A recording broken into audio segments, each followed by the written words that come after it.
కదా అని ఇంట్లో వాళ్ళని ఎన్నో ప్రజలు పెట్టారు. చేశారండి. నేను అనుకున్న కోటి విద్యలు కూటి కొరకే. మనం ఎంత సంపాదించినా కూటికే, ఎన్నాళ్ళు బతికినా కాటికే. ఇది మనం కన్ఫామ్. అవును, కరెక్ట్. ఇప్పుడు మీ ఫ్రెండ్స్ ఉన్నారు, మీతో పాటు చదువుకున్న ఫ్రెండ్స్. అవునండి. ఆస్ట్రేలియా, అమెరికా, యూకే వెళ్ళాలి. వాళ్ళవి నేను ఇక్కడ ఉన్నాను, ఇక్కడ ఫోటోస్ పడుతుంటారు కదా. అప్పుడు నీకు కూడా అరే నేను అనవసరంగా ఇందులో వచ్చే నేను చేస్తాను. అయితే తర్వాత ఈ విధంగా నాకు ఈ ఇష్టం లేదు, ఫార్మింగ్ చేద్దాం అనుకుంటున్నాను. ఫార్మింగ్ లో అవుట్పుట్లు, కష్టాలు, నష్టాలు ఎక్కువ ఉన్నాయి కదా. అసలు వ్యవసాయం అంటేనే ముందే గుర్తుంది. అప్పుడు ఆత్మహత్యలు, 6 కాలం కష్టపడ్డా ₹10 మీదనే అపార్య జీవితాలు. దీంట్లో నువ్వు వస్తావు నాన్న అని ఫస్ట్ అంటారు.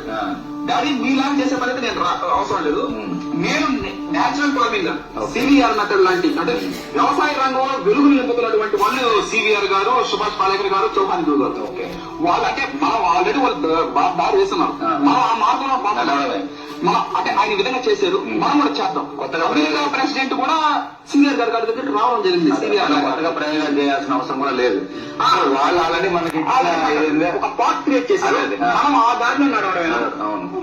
ఆ విధంగా మనం చేద్దాం డాడీ. అంటే కొంతమంది ఒకే మూసలు ఉండరు, అంటే కెమికల్స్ కొడితేనే పంట పండద్ది, లేకపోతే పంట పండదు అనే అపోహలో ఉన్నారు.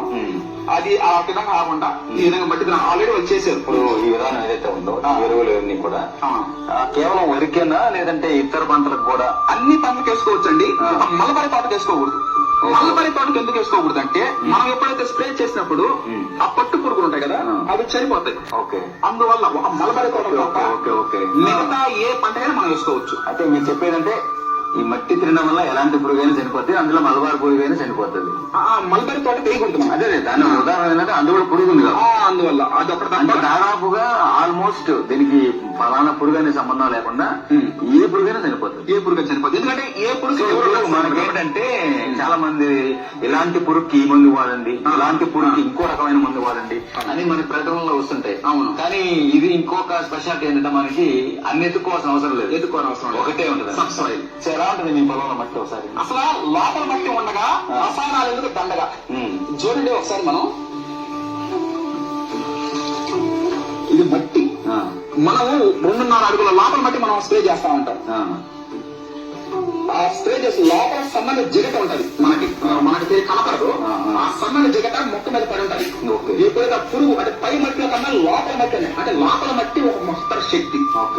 ఇప్పుడు ఈ భూమి సృష్టి ఉన్నప్పుడు నుంచి ఉంది కదా, లోపల మట్టి అంటే ఉంటుంది కాబట్టి సన్నని జిగట మొక్క మీద పడినప్పుడు పురుగులు ఏమన్నా వచ్చి తిన్నప్పుడు అది ట్రై చేసిన కాక జిగటగా ఉంటుంది. ఆ జిగటగా ఉంటుంది లోపల మట్టి సబ్సాయిల్. ఇప్పుడు మనకి ఈ చెట్ల పురుగు అయితే ఏం లేదు, ఏం లేదు. ఎత్తుగా కాపాడు. ఒకవేళ ఉన్నా ఈ ఆవట యూజ్ చేస్తాం కాబట్టి సిద్ధంగా ఉంటుంది. ఓకే, దాదాపు మనం చూసాం కానీ మనకి ఎక్కడ కనపడలేదు. నేను బాగా అంటే నిజంగా చెప్పాలని నీకు కూడా తర్వాత ఆశ ఏదో చెప్పాడు, నేను ఫాలో అవ్వకూడదు అని. నిజం చెప్తామని ఒక్క పురుగైనా కనపడుతుందేమని ట్రై చేశా. ఒక పురుగు అయితే కనపడింది నాకు, అది సాలి పురుగు. సో అది దానివల్ల అయితే ప్రమాదం లేదా? ఓకే. ఇందాక మీరు మనం మాట్లాడుకునేటప్పుడు పంట కోసిన తర్వాత 4 నెలలు స్టోరేజ్ పెడతారని చెప్తున్నారు. అవును. కానీ మేము చూసింది ఏంటంటే చాలా మంది వరికోత మిషన్ తీసుకొచ్చేసి పొలంలోనే తీసుకొని పొలంలోనే సేల్ కూడా అయిపోతుంది కదా. అవునవును. సో ఈ 4 నెలలు స్టాప్ చేయాల్సిన అవసరం ఏంటి? మంచి ప్రశ్న వేశారు మీరు. 4 నెలలు అంటే పంట పండించడం 4 నెలలు పంట అయిపోద్ది. ఎందుకు 4 నెలలు మగ్గిస్తున్నామంటే, ఇప్పుడు అన్నం ఇప్పుడు రైస్ గా వండుతాం కదా మనం, వండినప్పుడు చిండిపోద్ది అన్నం. అవును. కొత్త రైస్ చిమిడిపోద్ది. మనం ఇంత కష్టపడి 6 కాలం కష్టపడి వచ్చేసి అంటే ఇత్తనాలు చల్లి నారా తెప్పించి బెంగాల్ చేత వెస్ట్ బెంగాల్ చేత నారా తెప్పించి కలుపు తీయించి మట్టి దావడం స్ప్రేయింగ్ చేసి ఇదంతా చేసాం కాబట్టి ఎన్నో నెలల పాటు మన ఉండదు కదా, కష్టపడి చేసాం కాబట్టి వాటిని ఇంకొక 4 నెలలు ఎందుకు మగ్గిస్తున్నాం అంటే, వాళ్ళు అన్నం వండినప్పుడు రైస్ కన్జ్యూమర్స్ అన్నం చిమిడిపోయి పొడిగా ఉండాలి, పొడుగా ఉండాలి, తినేటప్పుడు బాగా.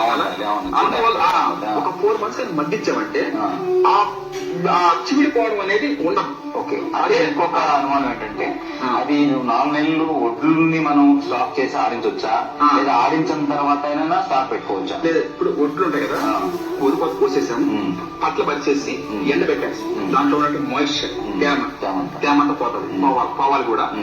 ఆరబెట్టేసిన తర్వాత 2 days తగిన తర్వాత గోనె సంచుల్లో వేసి నింపేసి స్టోరేజ్ చేసేస్తాం. 4 months వాటి వేపాకు అవన్నీ వేస్తాం మనం దాంట్లో, అంటే పురుగులు గిరుగులు రాకుండా వేపాకు అవన్నీ వేసి స్టోరేజ్ 4 months స్టోరేజ్ చేసిన తర్వాత అప్పుడు మూటలు బయటకు తీసి వినియోగదారులు కన్స్యూమర్స్ ఫోన్ చేస్తారు కదా, వాళ్ళ కావాల్సిన వరకు మాత్రమే మనం ఆడించడం జరుగుతుంది. ఒడ్డుని మించి కూడా మనం స్టాక్ పెట్టుకోవడానికి ఉంది. పెట్టుకోవచ్చు. అంతకు మించి ఎంత మగ్గితే ఒడ్లుగా మనకి ఎంత మగ్గితే అంత మంచిది.